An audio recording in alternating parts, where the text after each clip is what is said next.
What's up, YouTube? It's Ricard. I'm back again with another figure review, and today we are reviewing the Hiya Toys Godzilla Evolved.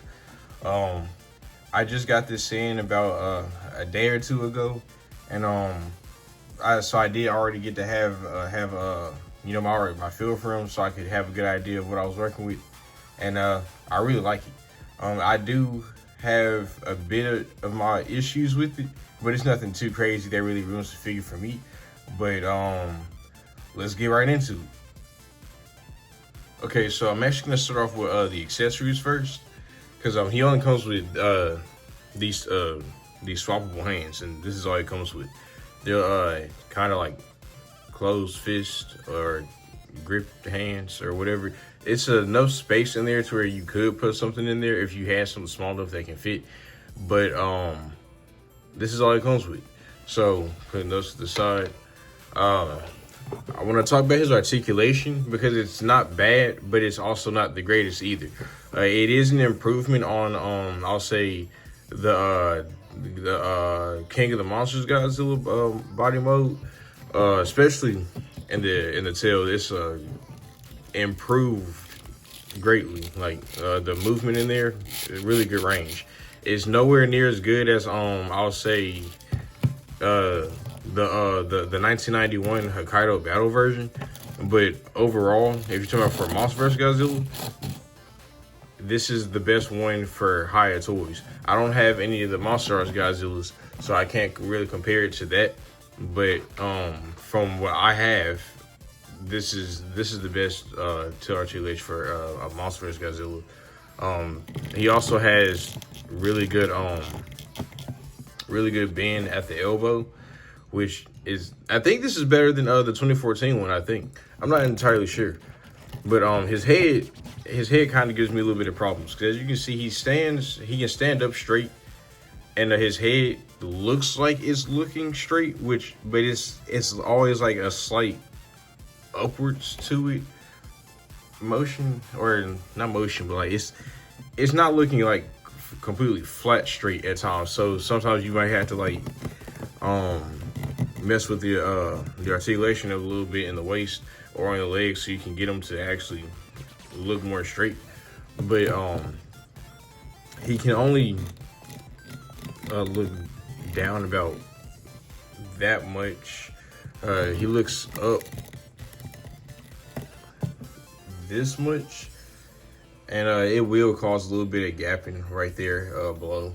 If you try to factor in the torso articulation with the legs, try to straighten it up a little bit, you can get him to look a little bit further up.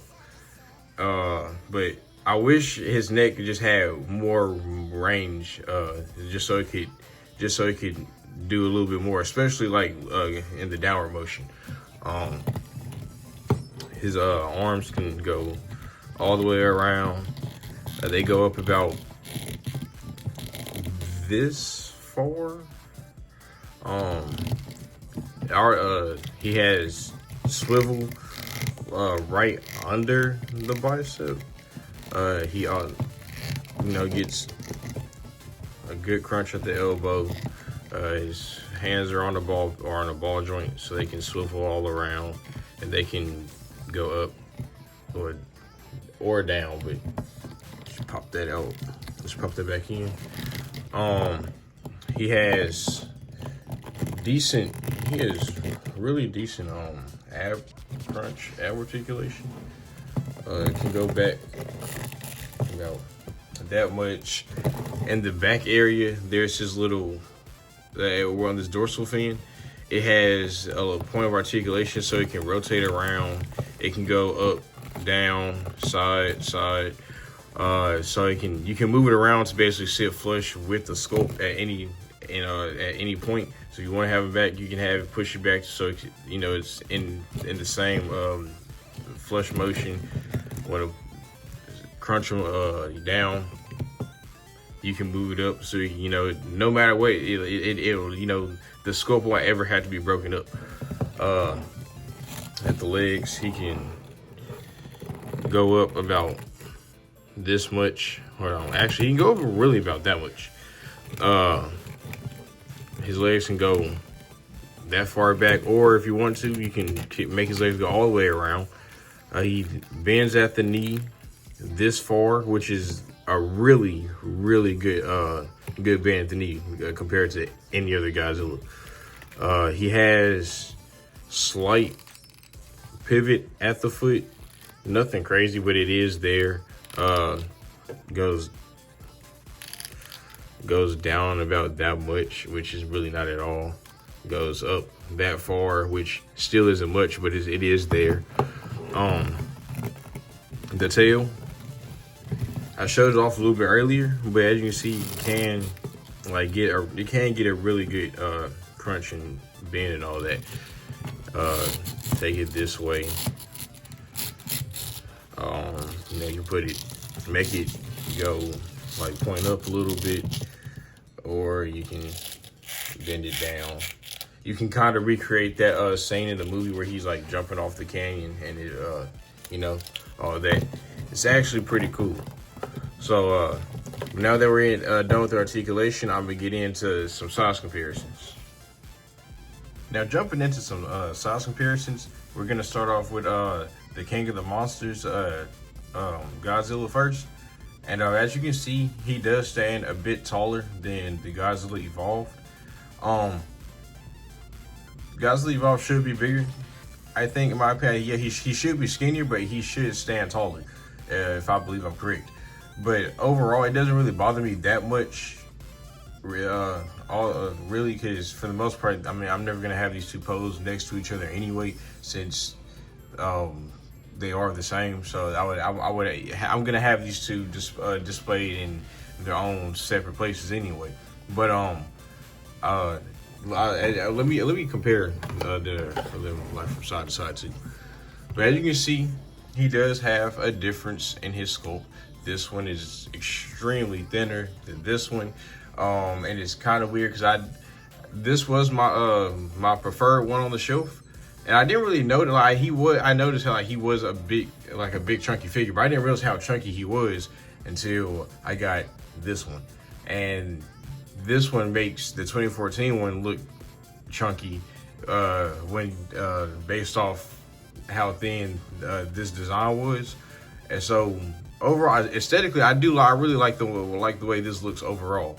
But this would still be my definitive go-to Godzilla for my collection if I had to choose.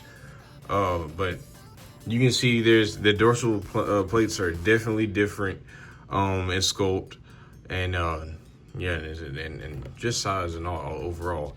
But yeah, oh yeah, and let me just compare their tails too. So as you can see with the King of the Monsters Godzilla, his tail can go about this much about this much. And then it can turn about this far. And then if we take this tail, put this tail up about this high, and then you take that curl, and the curl can go in even deeper. So I'm not saying this one is bad, because I still really like this one, but overall this one has the superior articulation in places, and you can tell that Hiya Toys has definitely improved upon their engineering when it comes to each new figure that they keep releasing in this line. Next we have 2014 Godzilla with Godzilla Evolve. I am missing the hand right now. My kid lost it about a few days ago, so I'm still trying to find it within the carpet. But Godzilla Evolve does stand taller than 2014, as he should.